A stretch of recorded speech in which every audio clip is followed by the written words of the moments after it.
पिछले वीडियो में हमने बात करी थी कि ये जो G20 है इसकी हिस्ट्री क्या है, ये कहाँ से आया था, और हमने देखा कि मैक्सिमम टाइम G20 जैसे बड़े बड़े जो इंटरनेशनल ऑर्गेनाइजेशंस होते हैं उनको क्राइसिस के फायर फाइटिंग के लिए बनाया जाता है कि कोई क्राइसिस हुआ, अब इस क्राइसिस को संभालना है तो we need to get all the world leaders together. And G20 के साथ भी यही हो रहा था। वो G6 तब बना जब 1970s का ऑयल क्राइसिस हुआ, ब्रिटेन वुड क्राइसिस हुआ, उसके बाद उसमें और लोग ऐड होते चले गए एंड देन फाइनली जब प्रॉब्लम इतनी बढ़ने लगी विद द 1997 क्राइसिस, उन्होंने सोचा कि नहीं नहीं नहीं, we are way too small of an organization, तो हमको अब बाकी लोगों की भी जरूरत है। And that's when they decided कि इमर्जिंग इकोनॉमीज को बुलाया जाएगा। एंड देन इन 1997 थ्रू 1998 1999 इन लोगों ने इमर्जिंग इकोनॉमीज को बुलाया and then that G7 G8 became the G20 that we see today. But I think this is the most significant financial crisis in the post-war period. There are fears the sell-off will continue on Wall Street. Soaring gas prices, falling home prices, and rising unemployment. What kind of recipe is that? Overall, that's a recipe for a recession. इनको एक और मार पड़ना बहुत जरूरी था, क्योंकि अभी तक क्या हो रहा था in most of the G20s, because अगर आप G20 को देखोगे, it's what is it? It's an economic body, right? It's an international economic forum.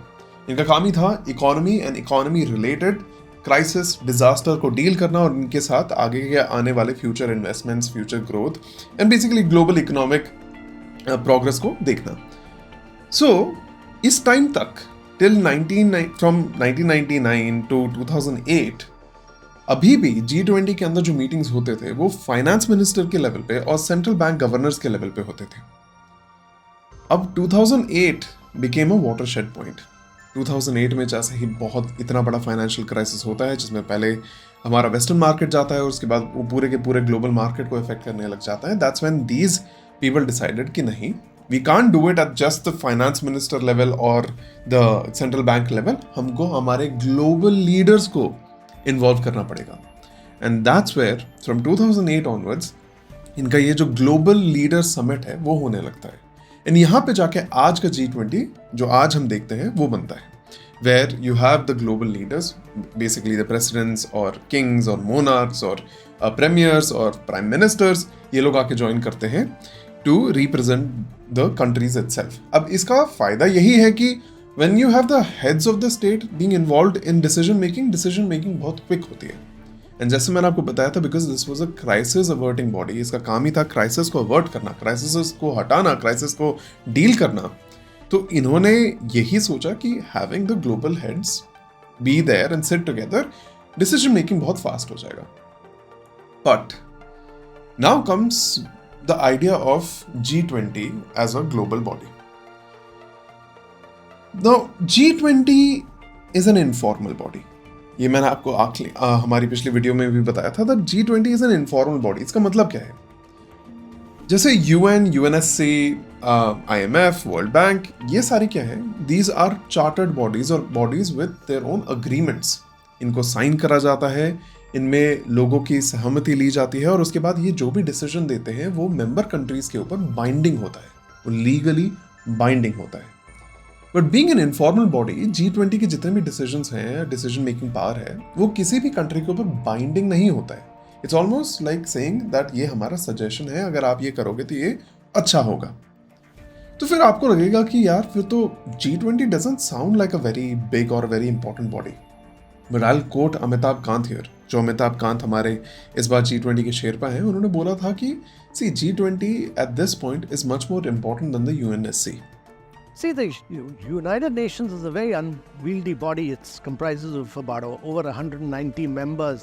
The UN Security Council has not been able to drive the world simply because one of its members is also at war right now. That situation was never envisaged when the UN Security Council was envisaged. I mean, when it was formulated, conceptualized. It's a post-World War II formulation. Whereas today, G20 is far more representative. It comprises of both the developed world, that's the G7, and all the emerging countries of the world. So all emerging countries, with African Union getting in, it will become even more inclusive. So to my mind, G20 is a far more important body as far as global growth, critical issues of development, critical issues of climate, all these issues are concerned, G20 is far more important than anything which the Security Council is achieving. और इसकी बात हम करेंगे when we talk about the role of India in G20. But इस चीज़ को दिमाग में रखते हुए let's talk about why it is an informal body. It is an informal body because यहाँ पे जितना भी डिसीजन लिया जाता है वो कंसेंसस के साथ लिया जाता है. जितने भी मेंबर्स हैं जो हमारी 19 कंट्रीज और हमारा एक जो इकोनॉमिक ब्लॉक जो EU जुड़ता है, they take it through consensus.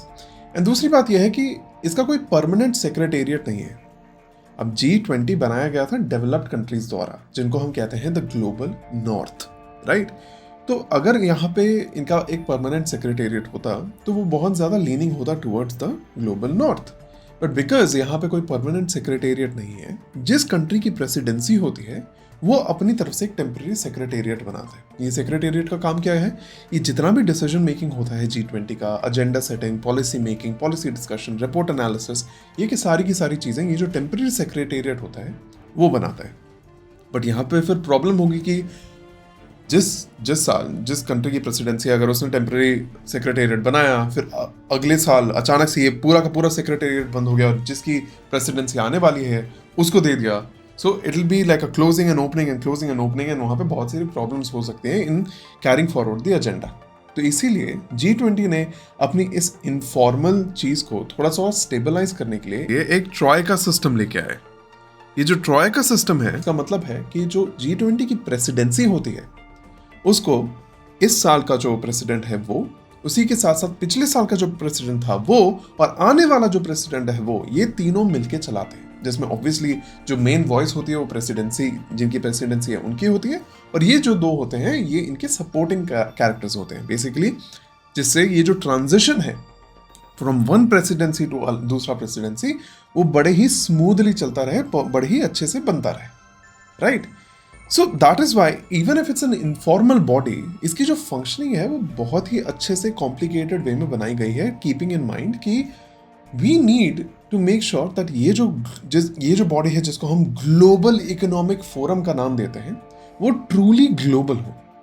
And इसी वजह से क्या हुआ था, during the last G20 summit जो बाली में हुआ था, उस टाइम पे सेनेगल ने आके हमारे प्राइम मिनिस्टर से, इंडिया के प्राइम मिनिस्टर से कहा था कि देखो आने वाले टाइम में Africa is going to be a big leader, right, in terms of economy and in terms of global growth. क्यों? Because IMF had themselves pointed out कि अभी करंटली 12 में से जो 6 कंट्रीज हैं जिनका इमेंस ग्रोथ हो रहा है वो अफ्रीका की है.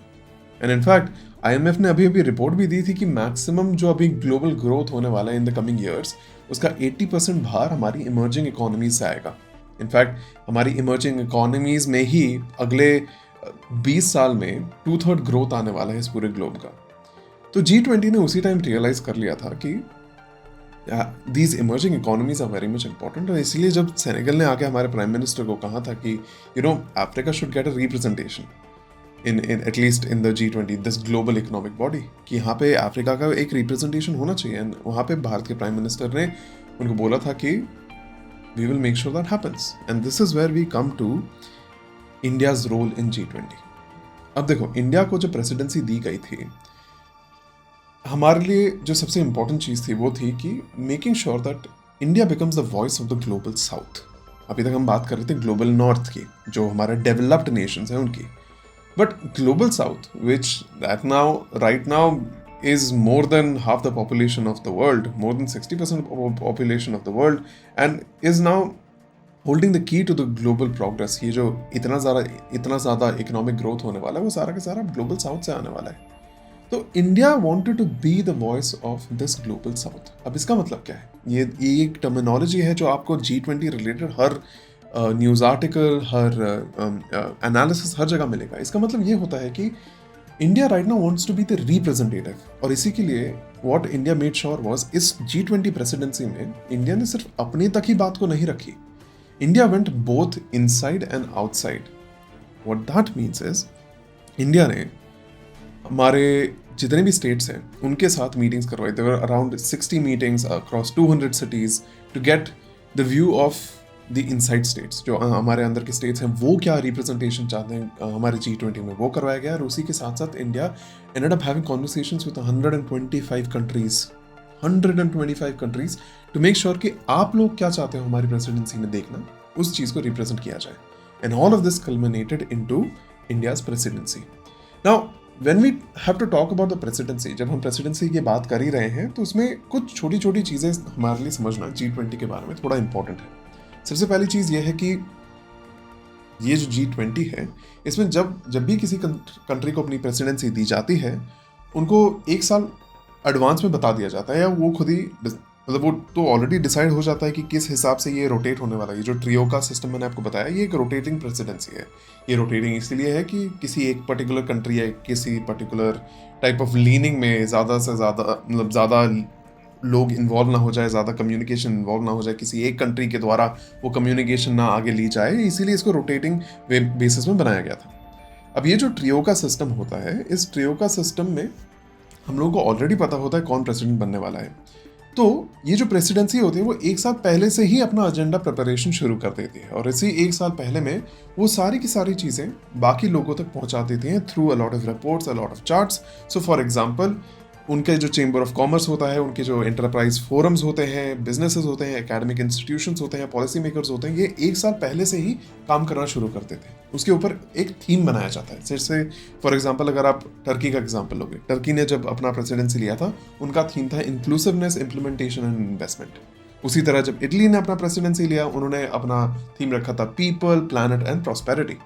उसी तरह जब इंडिया ने अपना प्रेसिडेंसी लिया, दे टुक वसुधैव कुटुंबकम एज देयर agenda, और उसी के साथ साथ they said that it's not just about us being one earth, one family and sharing one future. हम इसका एक और सब इम्प्लीमेंटेशन करेंगे in terms of food, fuel and fertilizer. तो ये जो सिस्टम होता है, ये एजेंडा सेटिंग जो सिस्टम होता है, काफ़ी इंपॉर्टेंट सेटिंग होता है, बिकॉज इसी में नई नई चीज़ें जुड़ आती हैं इस G20 के अंदर। फॉर एग्जांपल, जैसे इटली ने अपने उस टाइम पीरियड में कल्चरल इकोनॉमी या कल्चर इकोनॉमी का एज एन एजेंडा ऐड कर दिया था, राइट।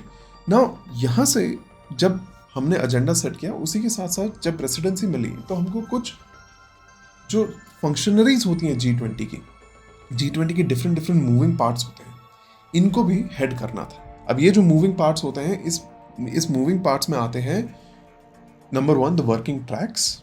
अब वर्किंग ट्रैक्स में 2 ट्रैक आते हैं, एक है फाइनेंस ट्रैक और दूसरा है शेरपा ट्रैक। अब ये जो शेरपा ट्रैक है या शेरपा जो वर्ड है, आपने G20 के कॉन्टेक्स्ट में बहुत बार सुना होगा, तो I will explain you what that is as well. Now first the finance track. ये जो ट्रैक है, ये हमारा जो प्री G20 का जो एजेंडा था, प्री 2008 का एजेंडा था, जहाँ पे फाइनेंस मिनिस्टर्स मिलते थे, सेंट्रल बैंक के गवर्नर्स मिलते थे, वो मिलकर डिसाइड करते थे कि किस टाइप का फाइनेंशियल रेगुलेशन होगा, किस टाइप का इंटरनेशनल टैक्सेशन होगा, मॉनेटरी फिस्कल पॉलिसी क्या होगी, एक्सचेंज रेट्स क्या होंगे, इंफ्रास्ट्रक्चर इन्वेस्टमेंट कैसा होगा, ये सारी चीज़ें फाइनेंस ट्रैक डिसाइड करता है। और ये जो फाइनेंस ट्रैक है, ये लीड किया जाता है फाइनेंस मिनिस्टर्स और सेंट्रल बैंक के गवर्नर्स द्वारा। अब जो शेरपा ट्रैक है, ये ट्रैक, इसका काम होता है थोड़ा और ब्रॉड। इसका काम होता है to expand the G20 agenda and उसी के साथ साथ to get more developmental goals inside. So for example, sherpa track के अंदर बात होगी डेवलपमेंट की, डिजिटाइजेशन की, इश्यूज ऑफ करप्शन की, एनर्जी मोड्स ऑफ एनर्जी की, क्लाइमेट रिस्क की, एंड अभी with the whole situation with covid, the G20 sherpa track is also going to talk about कि पोस्ट कोविड हेल्थ रिस्क क्या हो सकते हैं, financial risk related to health क्या हो सकते हैं, and all of this. So sherpa track is much bigger. अब ये शेरपा कौन होता है? ये शेरपा जो होता है, वो हमारे जो G20 की प्रेसिडेंसी होती है, उनके एक दूत की तरह काम करता है। He is like the coordinating head. For example, if we have our prime minister Narendra Modi who is going to be the president और head the presidency of G20, अब जो ग्राउंड लेवल पे जितना भी काम होना है, वो करेंगे अपने शेरपा के through, and this year sherpa was Amitabh Kant. ना अमिताभ कांत जी का ही जो काम होगा, that will be to coordinate all these things, right. And उसी के साथ साथ ही also gets a team. Sherpa के साथ भी सू शेरपा होते हैं, जिस तरह सू शेफ होते हैं, उसी तरह ही has a complete team which will decide कि किस तरह क्या काम होगा, नहीं होगा। Now this was the working track. अब वर्किंग ट्रैक के साथ साथ we have engagement groups, we have working groups and participating institutions. Engagement group क्या होता है? Engagement group is a party, it's a part of society and economy. ये जो engagement groups बनाए जाते हैं, ये गवर्नमेंट से थोड़ा अलग होते हैं, इनका काम होता है कुछ कुछ पर्टिकुलर मुद्दों पे अपने ही लेवल पे different communications and different decisions लेना. फॉर एग्जांपल इसमें you have the youth 20, civil 20, business 20, think tank 20, women 20, urban 20. इनका अपना ही काम होता है, अपना ही एजेंडा सेटिंग होता है जिसमें ये कम्युनिकेशन करते हैं डायरेक्ट G20 के साथ, टू अ पॉइंट वेयर कुछ ऐसे ट्रैक्स हैं, एंगेजमेंट ग्रुप्स हैं जिनको शेरपा स्टेटस दे दिया जाता है. फॉर एग्जांपल जैसे इंडिया में we have given the business 20 का sherpa status to the CII, the chamber of commerce and industry. उसी तरह जर्मनी में the think tank was given the think tank 20 sherpa by Germany. And all and all इसी तरह different countries अपने हिसाब से उनको जो एंगेजमेंट ग्रुप उनके लिए बहुत ज़्यादा इंपॉर्टेंट होते हैं उनको शेरपा स्टेटस दे देती है. And then comes working groups. Working groups क्या होते हैं? These are individuals who are experts in certain things. And इनको specific issues को address करने के लिए अपने साथ लाया जाता है. For example, agriculture, environment, infrastructure, anti-corruption, and now recently culture and labor. इनमें ये expertise provide करते हैं to the governing bodies. In fact, working groups में कभी-कभी ऐसा भी होता है कि अगर आपकी particular country में किसी एक पर्टिकुलर इशू के लेके ज़्यादा एक्सपर्टीज़ है तो आप अपनी कंट्री से अपना कंट्री का जो वर्किंग ग्रुप है आप किसी और को भी असाइन कर सकते हो कि आप इनकी हेल्प लीजिए. He will help you with whatever you need in your presidency और whatever you need in your functioning. उसी तरह यू हैव पार्टिसिपेटिंग इंस्टीट्यूशंस. ये पार्टिसिपेटिंग इंस्टीट्यूशंस जो होती हैं these are big institutions. We are talking about OECD, financial stability board, world bank, you have your IMF, WTO, the international labour organisation. ये सारी की सारी यहाँ पर पार्टिसिपेट करते हैं. वो अपनी तरफ से अपने रिप्रेजेंटेटिव्स को भेजते हैं एंड भेजने के बाद they obviously take part in different type of discussions. So you can already see that ये जो G20 है it is not just random meeting of world leaders, right. ये जो G20 की प्रेसिडेंसी होती है ये स्टार्ट होती है 1 दिसंबर से एंड होती है 30 नवंबर में, अगले साल 30 नवंबर में. सो ये एक साइक्लिक वे में चलती है. एंड आफ्टर 2008 ये इनका एक फ्रेमवर्क रेगुलेशन ही बन गया था कि हम अपनी प्रेसिडेंसी एंड करेंगे with the annual meeting of the global leaders. And इसी वजह से अभी जो मीटिंग हो रही है the G20 summit that is happening, that is the closing ceremony of this whole G20 presidency saga, which was taken up by India in December 2022. Now, इन सारी चीज़ों से आपको ये क्लियर हो गया होगा that this is a big economic body. Now, why was this important? Why is this even more important than UNSC? अगर आप जितने भी ये participating institutions और जितनी भी हमारी बाकी की बड़ी इंटरनेशनल बॉडीज़ हैं, चाहे वो UNSC हो, चाहे वो हमारी WTO हो, ये अब धीरे धीरे रिडंडेंट बन रही है. क्यों? बिकॉज अगर आप देखोगे उनकी presidency is usually with developed Nations. उसी के साथ साथ इनको पोस्ट वर्ल्ड वॉर 2 एरा में बनाया गया था.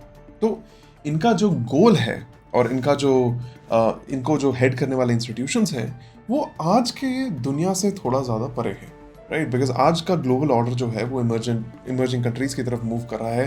वो मूव कर रहा है towards this global south becoming the main growth driver. And इसीलिए G20 इतना ज़्यादा इंपॉर्टेंट हो जाता है. ये एक ऐसी बॉडी है जिसका मीटिंग हर साल हो रही है. इसमें बड़े एजेंडा सेट किए जा रहे हैं. For example let's look at how India is setting a huge agenda. मैंने आपको ये तो बता ही दिया कि इंडिया की प्रेसिडेंसी में India is already representing the global south. उसी के साथ साथ as you would have seen the announcement, G20 is not G20 anymore, it's G21 because as promised by the Indian prime minister, African Union is now part of G20. So now अब G20 के अंदर we have 19 countries and 2 blocks, the European Union and the African Union. So this has already happened, which is a landmark situation happening here. कि African Union को अब equal seat मिली है हमारे Global Economic Forum में, right?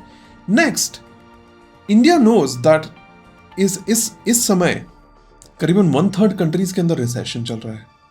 करीबन 100 million लोगों ने अपना जॉब लॉस कर लिया है because of Covid. Post Covid situation इतना खराब है. 75 कंट्रीज ऐसी हैं जिनके ऊपर बहुत बड़ा सॉवरेन डेट आ रखा है, नेशनल डेट में है पूरी की पूरी कंट्री. सो इस टाइम पीरियड में India knows that they need to be the driver of digital growth, they need to be the driver of digital infrastructure, they need to be the driver of complete global economy. So being the voice of global south is what brings you here.